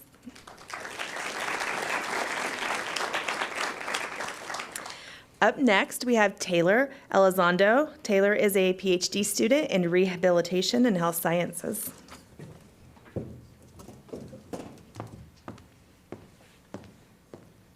The rhythms of life are similar to the rhythms of sport for an athlete.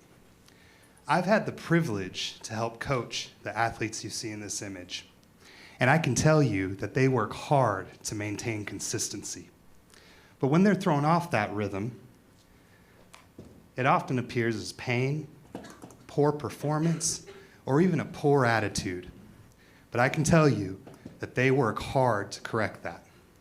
That reflex to get back to normal is similar to homeostasis, our body's ability to find balance when it gets thrown off rhythm. Homeostasis is great when conditions are familiar, but as in life, in sport, conditions are not always familiar. In order to find rhythm through the chaos, our body uses something called allostasis. Allostasis is the ability to find stability through change by anticipating it, not reacting to it. During competition, travel, and the fluctuations that happen with life, we experience a risk of injury and illness. These combination of factors result in a risk of, these combination of factors are called allostatic load. It's been shown that athletes with higher allostatic load have a 3.5 times increase for injury. In order to help these athletes realize how to turn it off when it's time and how to rest and recover, my research aims to use machine learning to offer early warning signs and prediction based on measures of allostatic load and movement data. Measures of allostatic load include heart rate variability, mood changes, increased stress, and when we measure those things, we find that athletes have increases in inflammation, pain, and poor coordination. But this isn't just about athletes. Imagine a future with all of us being able to maintain rhythm throughout our lives, being able to find that balance and know when we can progress towards our goals, but not just progressing, knowing when we can rest and we can progress little by little to accomplish what we need.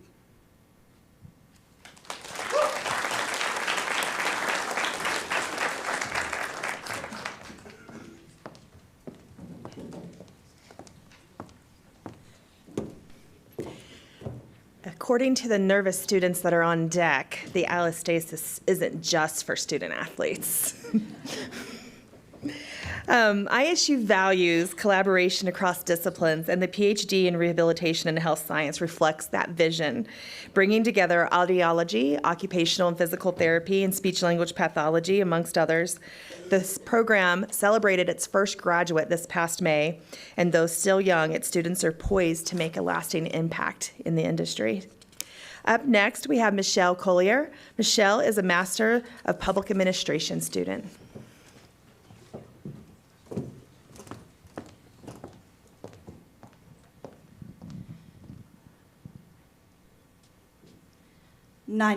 What is your emergency? This is a question that everyone recognizes, but one that no one wants to be on the receiving end of. But say you find yourself needing to answer this question. What would you want from the dispatcher on the other end of the line? You would want competency, conciseness, and compassion.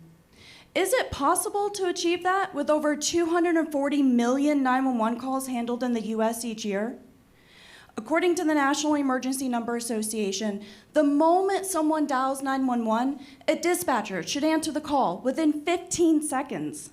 Within 80 seconds, an incident should be entered to send the proper help. This requires a lot of training. Training that preliminary data from my survey shows only 57% of dispatchers have received in the past year. Rural 911 dispatch centers play a critical role in emergency response, yet they often lack access to high-quality training programs available to larger urban departments. Barriers such as limited funding, understaffing, and geographic isolation restrict training opportunities. Opportunities that 86% of my early respondents feel they need. Furthermore, my early findings show that 85% of dispatchers face staffing shortages. When training is available, rural departments must ensure that the programs they invest in provide the highest quality, delivering both core skill development and long-term benefits for dispatcher well-being. Too often, resiliency and wellness training is overlooked, even though it is essential for reducing burnout, promoting career longevity, and maintaining effective emergency response. My study examines the training challenges faced by rural 911 dispatch centers, identifies strategies to maximize the value of limited training resources, and explores how rural departments can invest in training programs that not only strengthen dispatchers' technical and communication skills, but incorporate resiliency and wellness training to ensure long-term career sustainability.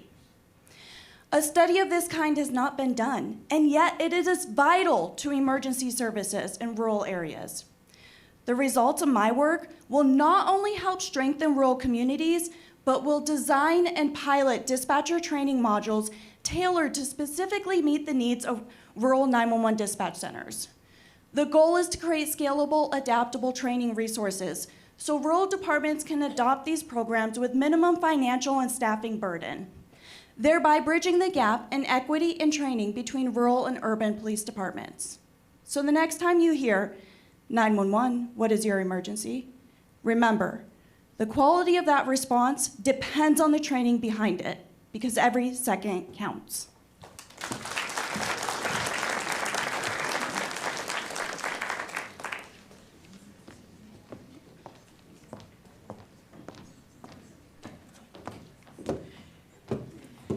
The Masters of Public Administration program grew by 22% this year.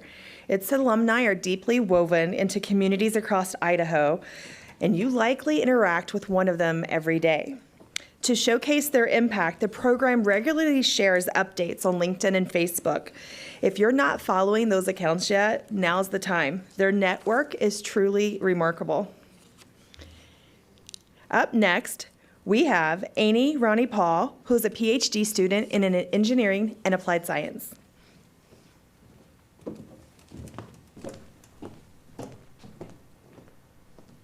Have you ever wished your computer would just know what you were looking at? Imagine looking at something you want on the screen of your digital devices and it simply opens. No mouse, no buttons, no controller, just your eyes and your hands. That's the world we are beginning to see with Apple's Vision Pro, a headset that lets you control apps by looking and making a small pinch in the air. It's exciting, right? But right now it's limited to only a few simple gestures. And that's where my research comes in. I'm exploring how we can make this technology more human, how to teach it to understand a wider range of natural hand movements and eye behaviors, so using it feels effortless, like interacting with real objects. Today, we still adapt to technology. My research asks, what if technology could adapt to us instead? To answer that, I'm developing and testing new types of gesture and natural hand movements for spatial computing. For example, twisting your wrist to rotate a 3D model or opening your hand to move a digital window out of the way. Your eyes could act like a guide, showing the system what you want to focus on. In my research, I'm designing this gesture and testing how easy and comfortable they are for everyday tasks. I'm studying factors like accuracy, speed, and how natural the interaction to the users. From the experiments, I expect to find that combining hand gesture and eye tracking makes the interaction faster, smoother, and more intuitive. It can also make the devices more accessible for people who find controllers difficult to use, and more immersive so digital experiences feel as real as physical world. Now imagine what that means in everyday life. In education, students could explore virtual science lab and hold a 3D molecule as if they were real. In healthcare, patients could recover from injury using gentle hand exercises guided by their eyes. And in creative design, artists could paint and shape their imagination right in front of them. So my research aims to redefine the boundary of humans and machines, because the future of computing should not make us more like machines. It should make the technology more like us. Thank you.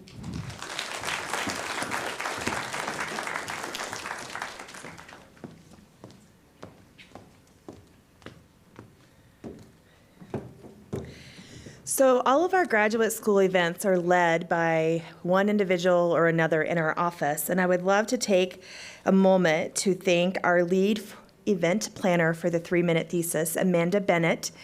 I know she's not in here, but she's probably listening in the hallway. If you could give her an applause for leading out this event. There are a lot of details to this, and as Anna Sitaway calls it, it is a production, and we do have a lot of moving parts, so it takes a lot of hands, but Amanda has been great leading that out. Up next, we have Katelyn Cathcart. Katelyn is a PhD student in clinical psychology.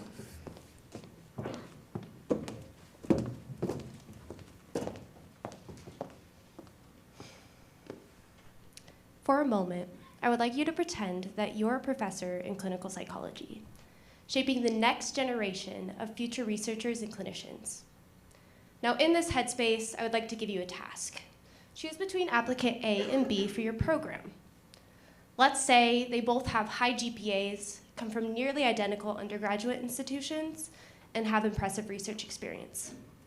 How might you pick? Well, what if I told you that applicant B has a disability that requires accommodation? Does this make your decision easier or harder? This highlights a real issue in higher education. The application process is already hard, but for those with disabilities, there are further challenges. Implicit biases and inaccessible systems are amongst the many obstacles. This disparity highlights why it's crucial to study how this population experiences each part of the application process. Clinical psychology as a field has worked to increase accessibility and inclusiveness in our student body, yet we still see underrepresentation in our applicants alone. That's where my research comes in, specifically to identify and assess barriers in the clinical psychology application process that disadvantage those with disabilities. I began by compiling a list of one randomly selected professor from each of the 400 APA accredited institutions. I then created a fake student to email these professors, sharing with them their impressive background as well as asking about potential fit within the program. The key difference between these emails is whether or not they shared having a disability. I then measured response rate. Results showed that if you disclose having a disability, you received fewer than 1 in every 3 responses compared to 1 in every 2 if you did not disclose. This is an issue. If students cannot disclose without the expectation of equal engagement, it's harder to ask for accommodations or support. Next challenges lie in identifying where institutions perpetuate this pattern, or how we can switch our systems to better ensure equity even at the first point of contact. This is more than about studying bias. It's about adjusting our perspective. If we can take a step back and realize where our systems are failing, we can create more accessible and inclusive training environments. And furthermore, every applicant, regardless of their disability, deserves a fair chance at the opportunities that they've worked so hard for. Thank you.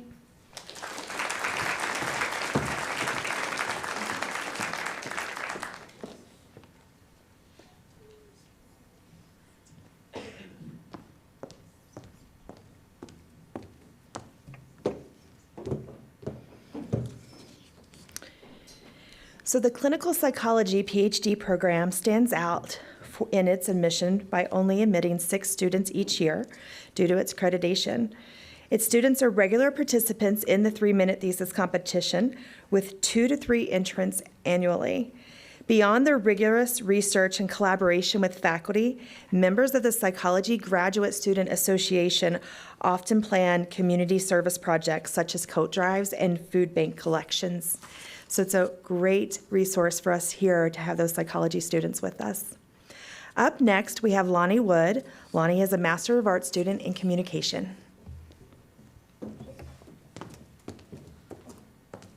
Can a 20-year-old TikTok star wearing pearls, baking pastries be a sign of feminism's evolution, or is it a controversial step backwards? I'm going to tell you about how tradwife creators on TikTok are shaping how young women think about gender, marriage, identity, one viral video at a time. These young women present domestic life as empowering, using curated content to promote a version of femininity that aligns with right-wing politics. I used a thematic analysis as a case study and found some common themes. The TikTok videos portray everyday life as heteronormative husband and wife. Tradwife creators portray male-female gender roles as repetitive acts that align with cultural norms, which reinforces Butler's theory of performativity. What's that? It means gender is not something a person is, but something that people do. Repetition. Savannah Stone, a 20-year-old married woman, she presents marriage as a partnership where women stay home and men work outside the home. Tradwives call it choosing family over career, and they say it's liberating. How women perform being in their feminine identity is central to building their influence and followers on social media. Self-presentation strategically demonstrates performing gender. They repeat certain behaviors like using soft lighting and dressing up when their husband returns home to reinforce a specific version of femininity. Tradwives use aesthetics, storytelling to build trust with their audience by sharing personal stories and advice. Staging videos in intimate settings like kitchens and bedrooms fosters an emotional connection that makes their message stick. Goffman's performance theory says life is a stage where people play roles to shape how they're perceived by others. By playing the role of homemaker, they promote a lifestyle that emphasizes traditional family values. This not only captivates viewers, but also attracts the interest of right-wing media, conservative ideologies. Conservative politics sees this as a golden opportunity. Right-wing media embraces the trad wife aesthetic for its subtle promotion of heteronormativity. The trend of prioritizing home over career is gaining traction among Gen Z, offering a chance of a new generation. Erica Kirk, Charlie Kirk's, she's a trad wife on TikTok with over 800,000 followers. She promotes conservative femininity by showcasing her domestic life for her audience. After becoming CEO of Turning Point following her husband's assassination, she emphasized motherhood and wifely roles are virtuous. The heart of it, these creators are reshaping not only by rejecting tradition, by repackaging it for a new generation. They're no longer women do it all, they're doing half and making it wonderful.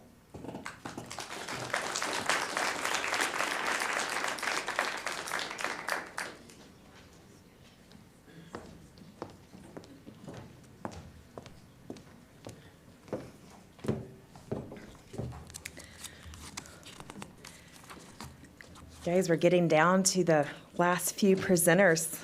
You got in your minds like some top ones so far? How many have now started thinking about it? A little bit. Okay. Don't just pick your like favorite sister-in-law, all right? Think critically and like which one's impactful that you really like. Up next, we have Will Kimball. Will is a master's student in chemistry.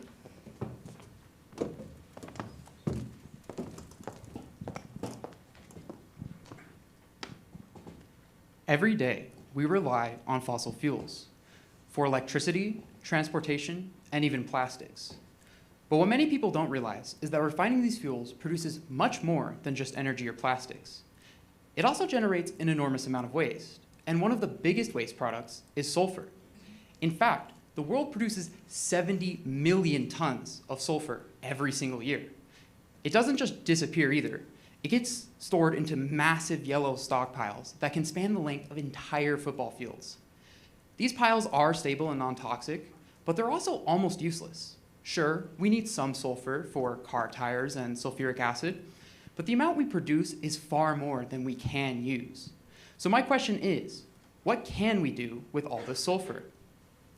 My research explores a way to transform this waste into something valuable by turning these sulfur into polymers, particularly polysulfides that can capture toxic metals from water or even recover precious metals like gold. That might sound technical, but the idea is simple. Sulfur is heated up with another chemical, which is also often recycled, to form a polymer, like a plastic that's rich in sulfur. We're not just storing the sulfur anymore. We're making entire classes of materials that are stable and functional. One such class is water-soluble polymers. Normally, sulfur hates water, and sulfur-containing materials are almost never able to be dissolved in it.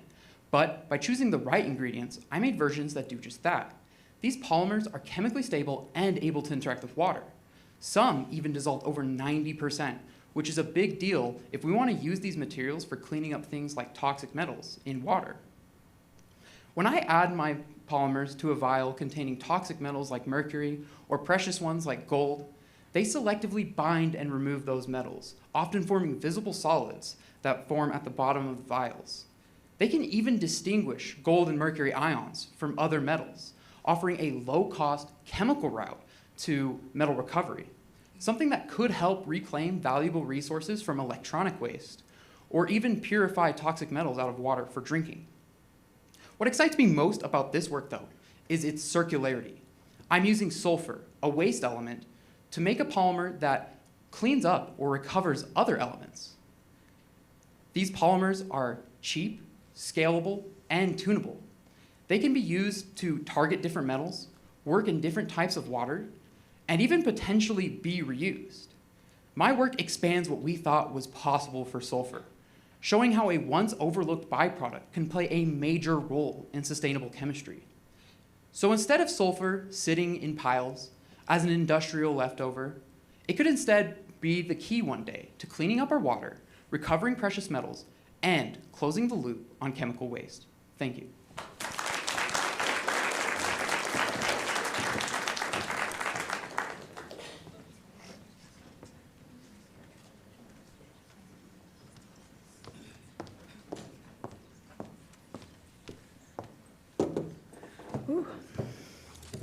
So our chemistry program started in 1966.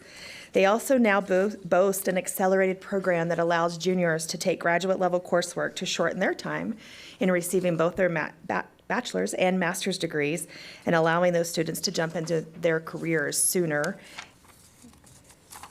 and sharing their ISU-based knowledge with the rest of the world.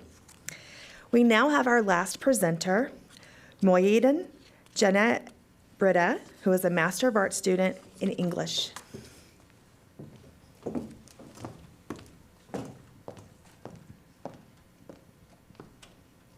What does it mean to hear a novel?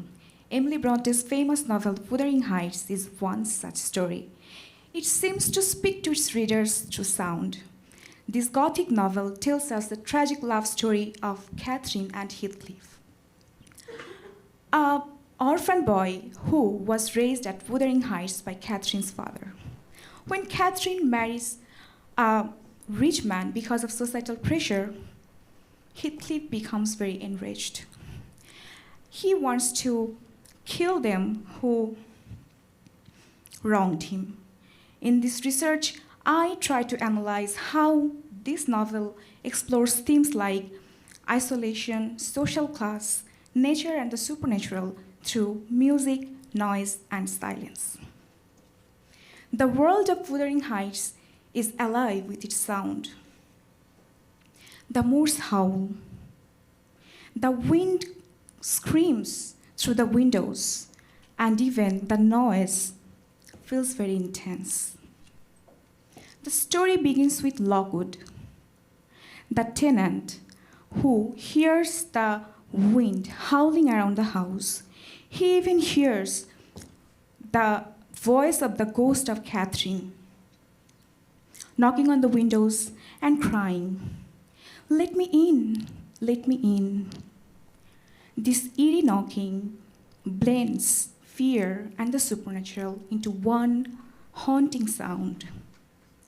My research tries to find the answer to the question, how does Emily Bronte use sound to discuss class, identity, and deep emotion in the novel? Catherine's nephew, Hareton's rough Yorkshire accent marks him as a lower-class person in the society. His speech is dismissed as noise by his peers. His voice is treated as the wind that howls outside, unrefined and uncivilized. Silence is also very powerful in the novel. Heathcliff's silence is not his emptiness. It is full of anger, sorrow, and self-control. Even music plays an important role. It plays the role of memory and innocence. In the end, when Catherine is dying, the noise, the sound of the wind and bell silences. Because here, Bronte uses sound to show, I'm sorry, the time ran out.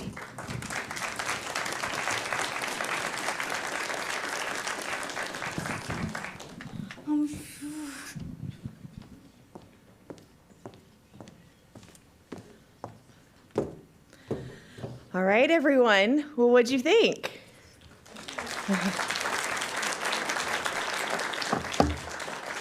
27 presentations in 2 hours. We made it happen. The students made it happen. Had some really cool research and work going on. So remember when I asked you to turn your electronic devices down, turn them off? Now's the time to get them back out. You can scan the QR code. If you are online, you can go to isu.edu/3 minute thesis, 3 minute thesis, and the People's Choice Award link is also there. So you can vote in multiple ways if you're online or here. You can only vote once, so choose wisely. And then I'm going to play the Jeopardy theme song while we're waiting. I'll sing it for you. You never know what I'm going to do when there's a microphone, so sometimes I'll break out in song. You don't really need that, though. While you guys are voting, I do want to thank our judges. They are up at the top. Dr. Mustafa Mashal. Dr. Mashal is Special Advisor to the Vice President for Research and Economic Development and Professor of Civil Engineering, but also our 2025 Researcher of the Year. And we thank him especially for his time because he's waiting on a call for a baby watch right now. So we made it the whole way, Dr. Mashal, thank you. Also, Dr. Wendy Ruckey. Dr. Ruckey is Associate Professor of Teaching and Educational Studies in the College of Education. She also serves on our University Research Council. And then Jamie Howerton. Jamie is an ISU Alumni Association Executive Board Member. So thank you all for being here and taking the time tonight to evaluate our students. How many have finished voting? Have you figured it out? You're good? All right, we're going to cross fingers. We're going to do awards here in a little bit. So here's what's next, everybody. If you are an audience member, non-presenter, you are going to exit the Black Box Theater, and if you want to go to the reception, it's downstairs in the rotunda. We're going to ask the presenters to stay. So even though you might have family or friends that are over here presenting, we need them to stay so we can take a group picture. And then they are all yours for the evening. When you go downstairs, we do have hors d'oeuvres and food. If you're looking for libations or Italian soda, that bar will open at 8:15. So we're a little bit early. We finished a little bit early than our liquor license allows. So if you're waiting on that, wait another 8 minutes and then you can get your drink.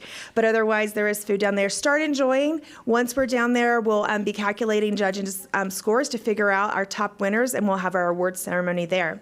If you are online, there is a second link. Is that right? Yes? There's a second link online that will take you to our award ceremony, so you can tune in there and watch for who our winners are. So I do want to take one last moment to thank our students. I think they are breathing sighs of relief. Yes? Yes. Congratulations, everybody.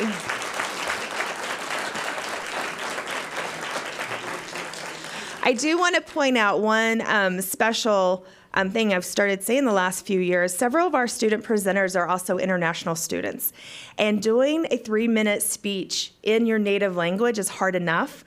But doing it after you're translating in your head into a different language than your native language is especially amazing. So congratulations to you all for being able to make that happen. Thank you all for being with us tonight, and we will meet you downstairs shortly. Presenters, hold tight. All right?